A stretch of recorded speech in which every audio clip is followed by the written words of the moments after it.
তো প্রিয় বন্ধুরা, আজকে আমি মাটির চুলায় রান্না করতেছি।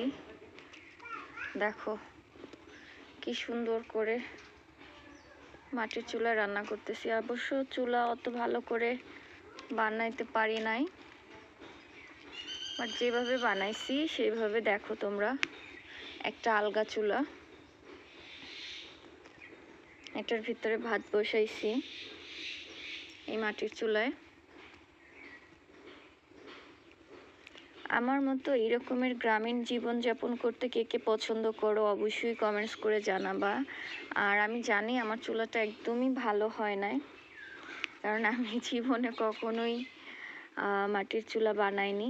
তবে সর্বোচ্চ চেষ্টা করেছি। মানুষ তো একবারে সব কিছু পারে না, দেখতে দেখতে শিখে। তো কেমন হলো সবাই অবশ্যই কমেন্টসে জানাবে।